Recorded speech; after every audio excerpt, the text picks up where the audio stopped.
So the site of Aztalan has a really interesting history of research that's been conducted at it. It was first identified by white people in the 1830s.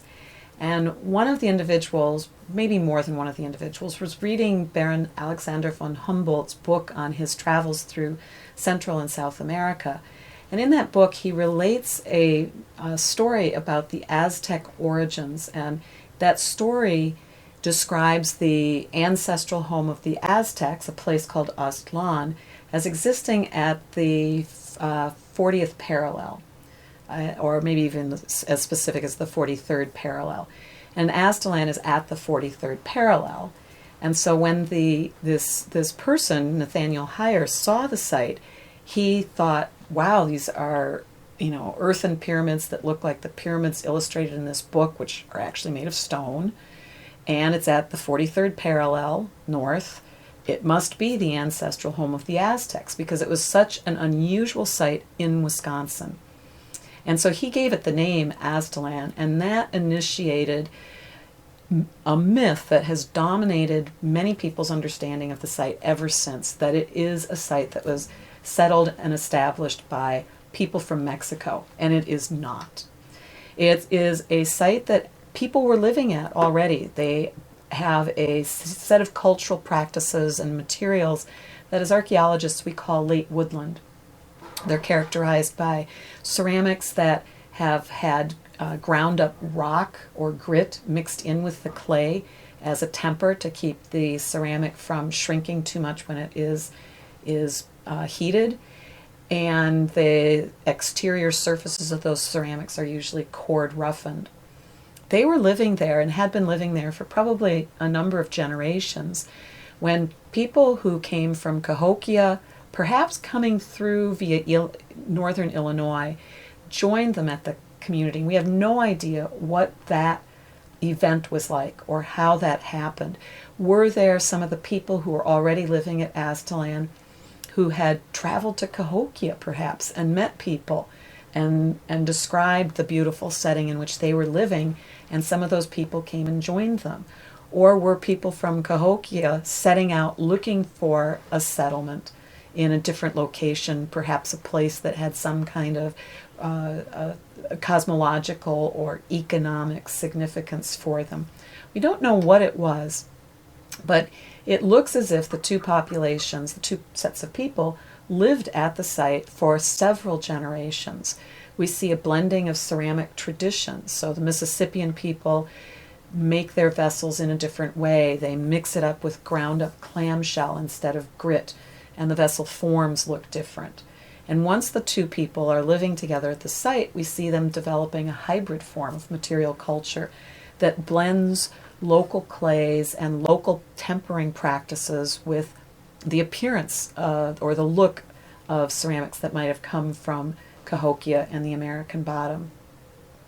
And they lived there for several generations. The work that we're doing shows that the community grew with time, maybe shrunk with time, that they built new walls as the community expanded, that they shifted where houses were to increase the area of the site that had residential occupation as it grew, and maybe saw some constriction of that as it shrunk.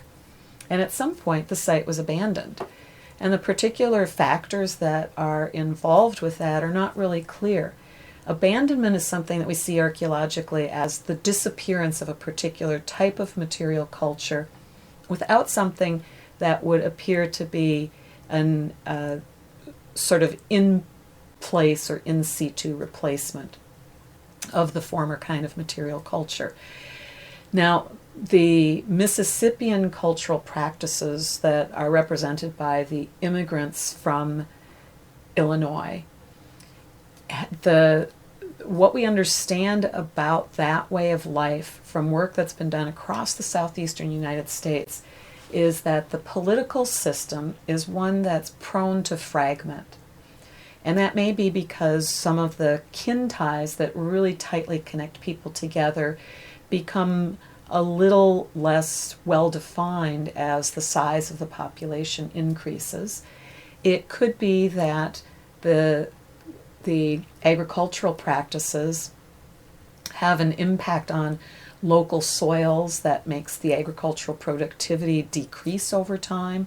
It could be that they over-harvest wood in the vicinity of the site or over-harvest other resources.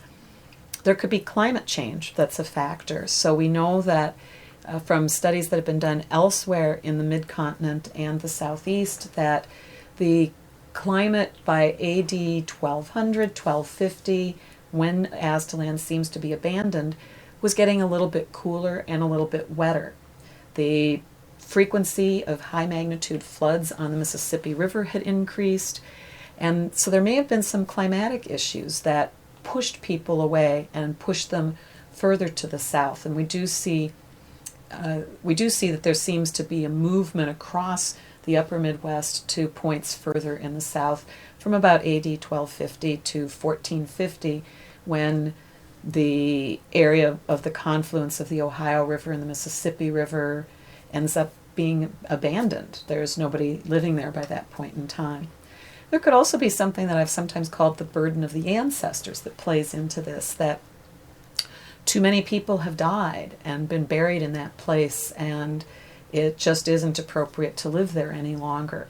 There's so many different factors, and it's probably a combination of multiple factors that leads people to decide to leave the site.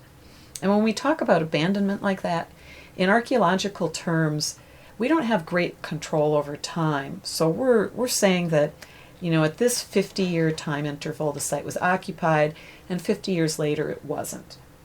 So it sounds like it was a rapid thing, a rapid change, but it probably wasn't. In real time, a few families left, and then the next year a few more families left, and then a couple of years later a few more families left. And you can see how over time the site would diminish in size and become perhaps less of a place that people wanted to live as their families and friends had left and moved elsewhere. So more people would leave. So there's probably a protracted process of a couple of generations during which the site was gradually abandoned. And things like that suggest that the factors involved with abandonment have more to do with the personal experiences of the people living at the site, whatever those might be.